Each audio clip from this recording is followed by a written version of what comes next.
రాష్ట్రానికి సంబంధించిన కీలకమైన అంశం రుణమాఫీకి సంబంధించి ఇప్పుడు చర్చ కొలికి వచ్చిన పరిస్థితి కనిపిస్తుంది. గత 15 రోజులుగా సీఎం రేవంత్ రెడ్డి పలు దఫాలుగా మంత్రివర్గ సహచరులతోనూ అదే రకంగా ఆర్థిక శాఖ ఉన్నత అధికారులతోనూ సమీక్షలు నిర్వహిస్తూ వస్తున్నారు. మొత్తం మీద అత్యంత భారంగా పరిణమించిన ఈ రుణమాఫీకి సంబంధించి ఇచ్చిన హామీని ఎలా నిలబెట్టుకోవాలి అనే విషయంలో చర్చ జరుగుతున్న పరిస్థితి. రేపు కీలకమైన కేబినెట్ భేటీ జరగబోతుంది. కేబినెట్ భేటీలో ఎలాంటి నిర్ణయాలు తీసుకోబోతున్నారు, రుణమాఫీకి సంబంధించిన అమలు విషయంలో ఎలాంటి విధి విధానాలను అనుసరించబోతున్నారు, దాంతోపాటు దశల వారీగా జూలై మొదటి వారం నుంచి మొదలుపెట్టి ఆగస్టు 15వ తేదీన కల్లా 2 లక్షల రూపాయల వరకు రుణమాఫీ చేయాలని ప్రభుత్వం భావిస్తున్నట్టుగా తెలుస్తుంది. ఫండ్స్ ఎలా సమకూర్చుకుంటారు, ఎలాంటి కండిషన్స్ అప్లై చేస్తారు, ఇలాంటి అన్ని అంశాల మీద రేపు కేబినెట్ భేటీ జరగబోతుంది. ఒకసారి ఈ ఏ అంశాలు ఎలా ఉండబోతున్నాయి, విధి విధానాలు ఎలా ఉండబోతున్నాయి, ఎలాంటి అవకాశాలు కనిపిస్తున్నాయి, కేబినెట్ ముందు ఎలాంటి అంశాలు ఉన్నాయి, ఎలాంటి ప్రతిపాదన ఉంది అనే విషయం చర్చించే ప్రయత్నం చేద్దాం. ప్రస్తుతం మా ప్రతినిధి శ్రీశైలం ఫోన్లో అందుబాటులో ఉన్నారు.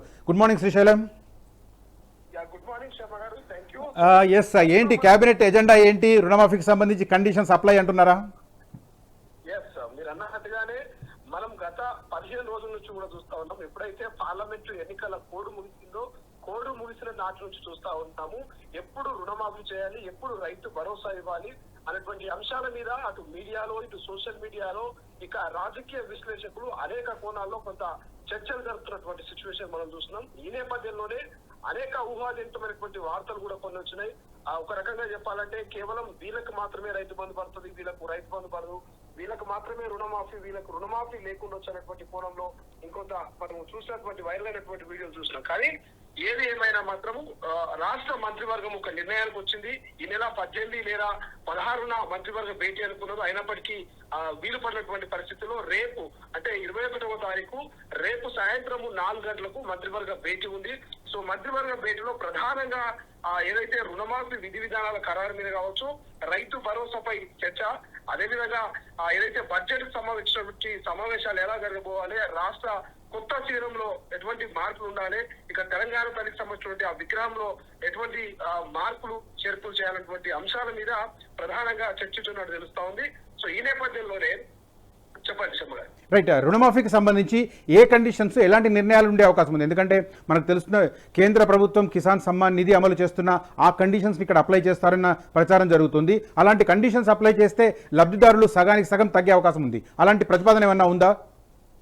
ఎగ్జాక్ట్లీగా మీరు అన్నట్టుగా సగానికి సగం మంది తగ్గేటువంటి అవకాశం ఉంది. కానీ ప్రస్తుతము ఏదైతే రాష్ట్ర ప్రభుత్వానికి కత్తి మీద సాములో ఉన్నటువంటి పరిస్థితి. ఎందుకంటే అందరికీ తెలుసు బడ్జెట్ లేనటువంటి పరిస్థితి. గత ప్రభుత్వం చేసినటువంటి అప్పులకు గాను కేవలం మిత్తులు కడుతున్నటువంటి పరిస్థితి. దాదాపు 38,000 కోట్ల రూపాయల మిత్తిని ఈ రాష్ట్ర ప్రభుత్వం రీసెంట్ గా కట్టింది. 25,000 కోట్ల అప్పులు చేసినటువంటి పరిస్థితి మనం చూస్తా ఉన్నాం. సో గత ప్రభుత్వం చేసిన అప్పులు తీర్చడానికి వాటికి మిత్రులు కట్టడానికి సరిపోతున్నటువంటి సిచ్యువేషన్ లో సో గతంలో 2 లక్షల రుణమాఫీ అనే మాట ఇప్పుడు కత్తి మీద సాములాగైంది ఈ రాష్ట్ర ప్రభుత్వానికి. సో పిఎం కిసాన్ ఆ తరహాలో పోతే ఖచ్చితంగా 40,000 కోట్ల రూపాయలు ప్రస్తుతం అందరికీ లబ్ధిదారులందరికీ రుణమాఫీ చేస్తే 40,000 కోట్ల రూపాయలు కావాలి.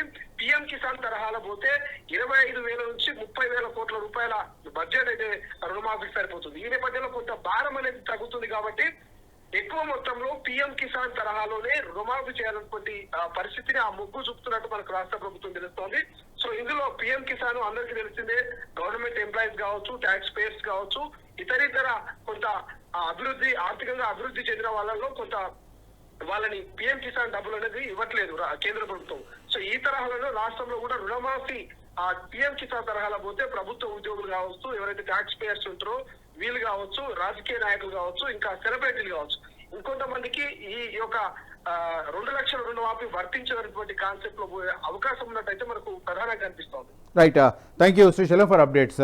ఓవరాల్గా రుణమాఫీకి సంబంధించి తాను పదే చెబుతూ వచ్చిన గడువులోగా దాన్ని పూర్తి చేయాలని సీఎం రేవంత్ రెడ్డి పంతంగా పనిచేస్తున్న పరిస్థితి కనిపిస్తుంది. అయితే కిసాన్ సమ్మాన్ నిధి ఏదైతే లబ్ధిదారులకు సంబంధించిన కండిషన్స్ ఉన్నాయో ఆ కండిషన్స్ అన్ని గనక ఇక్కడ అప్లై చేస్తే లబ్ధిదారుల సంఖ్య గణనీయంగా తగ్గే అవకాశం ఉంది. అప్పుడు రాజకీయపరమైన రచ్చ మొదలయ్యే అవకాశం కనిపిస్తుంది. ఖచ్చితంగా ఆ అంశాన్ని విపక్షాలు తమకు అస్త్రంగా మలుచుకునేందుకు ఒకవైపు బీఆర్ఎస్ కావచ్చు, ఇంకొక వైపు బీజేపీ కావచ్చు, 2 పార్టీల నాయకులు కూడా ప్రయత్నం చేస్తారు. మరి అలాంటి రాజకీయపరమైన ఇబ్బందిని అధిగమించడానికి రేవంత్ రెడ్డి ఎలాంటి వ్యూహాన్ని అనుసరిస్తారు అన్న విషయం ఇప్పుడు ఆసక్తికరంగా మారుతుంది. రేపు కేబినెట్ తీసుకోబోయే నిర్ణయం రుణమాఫీకి సంబంధించి ఒక దిశను నిర్దేశించబోతోంది. ఈ విషయం మీద ఇప్పుడు అందరి ఫోకస్ కేంద్రీకృతమైన పరిస్థితి. అసలైన తొలి వెలుగు.